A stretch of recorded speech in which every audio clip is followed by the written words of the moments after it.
have rightly said, it saddens these enterprises with enormous debts, in some cases driving hospital trusts into near bankruptcy. Yeah, As a result, but it's an uphill path. And this is what it comes down to. We have to get local councils and governments in such a selection that they actually stop doing this, and we actually need to reverse the tide and take stuff back again into public ownership where it should have remained in the first place. Yeah.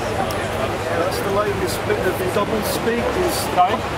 The latest bit of double speak is the Public Works Loan Board. Do we know about the Public Works Loan Board? Well, we used to have one, and it used to be We've got instead one on now. the tin, but it's now. They've earmarked this massive great fund for public works. And in Brighton, where I'm from, the council borrowed 37.5 million quid, taxpayer money, to build this massive vanity project on the seafront, the I-360, with taxpayer money. Oh, I know, yeah. They're not building it, they've lent it to a private developer. They've lent 37.5 million to a private developer to build this massive great phallus on the seafront for tourists. 37.5 million quid. They're showing the unemployed families centre, which needs £500,000 quid. So that's public works. Now it's not privately funded investment, it's now public works loans. It's all to do with getting private financial corporations to give them an opportunity to have their fingers in the pie. Well, no, that was the old game. What I'm saying is the new game is giving private corporations taxpayer money. Yeah, I know, so it's not even they're taking it out of their own pocket and buying it, they're taking our money and we're, like, our representatives are giving them our money to gamble with. Yeah, this is recently, because I'm just along the coast from you, I'm just the other side of Worthing, Right. So I know a bit of what's been going on in Brighton. But is that happened under the Green Controlled Council? It's not a Green Controlled Council, that's a myth. The council in Brighton's been hung since 2005, pretty evenly between Greens, Tories and Labour. Right, yeah. Whenever anything goes wrong, because Labour and the Tories control the media, it's the Greens' fault. Yeah. Whenever the Greens do something good, that's right. I've continued to argue against it. People, anything like that happens, they love to use it as a means to back the Greens. But the Greens have done amazing things in Brighton. And the Tories and Labour will take responsibility for that. They don't deserve it. No.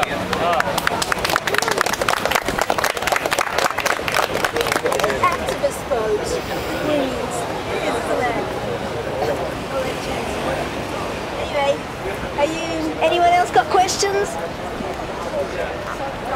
Why do you think Labour?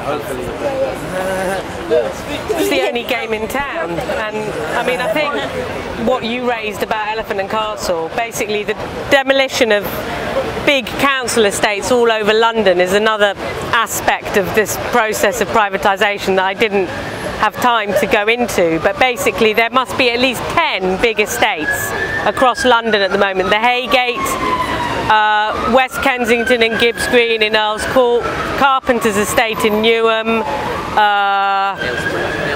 Aylesbury, Cressingham Gardens in Lambeth. I mean, I can't remember all the names, but there is a wave of demolition of old council housing estates happening across London, and all the properties which are being built in their place are these so-called luxury affordable homes, which are not remotely affordable, because you talk about Orwellian language. I mean, there's nothing more Orwellian than housing language.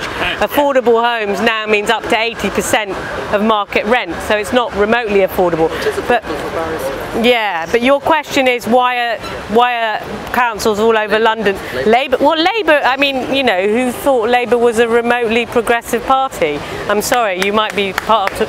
Well, I know, as I said earlier, you know, it was hijacked, and it's got to be reclaimed. Well, I'm afraid the three parties are equally involved in this. In Elephant and Castle, it was a Lib Dem council who pushed this through in Southwark.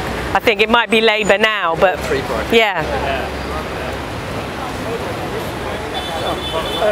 Before I came here, I wrote a few words down last night. I'm very into language and the way language is used or actually abused.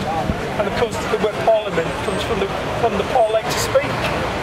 And so that building is supposed to be about the freedom of speech. It's about and and they try and prove that, or claim they're proving it by saying, for example, that this space, you can use this space freely, you can say what you want here, it's a free space. Yeah. And what of course is interesting is it's not a free space. No, and I mean we all have to shout. Yeah, it looks like a free space, but it's shrouded in ambiguity. You know, it's a free space until you put this thing down, and then the question is, what is it? What does it constitute? What does it constitute by law? And then can that word, these words written into law, be twisted to fit another description, another meaning? So it's a highly ambiguous free space, and the actual freedom is controlled, ground controlled, manipulated by the people who are pulling the strings, or trying to pull our strings so they can control us.